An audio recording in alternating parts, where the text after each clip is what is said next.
The Internal Revenue Service announced Tuesday that it has now sent out all legally permitted stimulus checks from the first and second rounds of coronavirus relief legislation. That means that if you're eligible for those payments and did not receive them or received less than your due, you'll need to claim the extra money on your 2020 tax return. $412 billion. That's how much money the federal government sent to Americans in the first and second rounds of stimulus checks, the IRS said. Those payments reached 160 million people in the first round and 147 million people in the second round. Despite objections from Republicans, Democrats in the House of Representatives are moving ahead with President Biden's $1.9 trillion American Rescue Plan.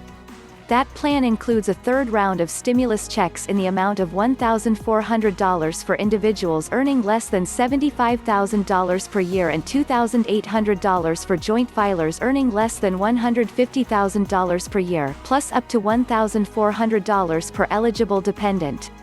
Those payments would phase out faster than they did in the CARES Act to address lawmakers' concerns that too many high-earning families received stimulus checks they didn't need or spend in 2020. The first two rounds of stimulus checks were sent out based on 2019 or 2018 income, depending on when taxpayers filed their 2019 returns. Technically, those checks were an advance payment of a 2020 credit. The third round of checks is likely to be an advance payment of a 2021 credit and will be based on taxpayers' 2020 or 2019 tax return, depending on when they file. Taxpayers whose income rose in 2020 could receive a smaller third payment if they file taxes early, before the next stimulus bill passes, than they would if they waited. Those whose income was down substantially in 2020 from 2019 may want to file more quickly. It could mean they'll receive a bigger round 3 stimulus check. With Congress still debating stimulus, should you rush to file your 2020 tax return or wait?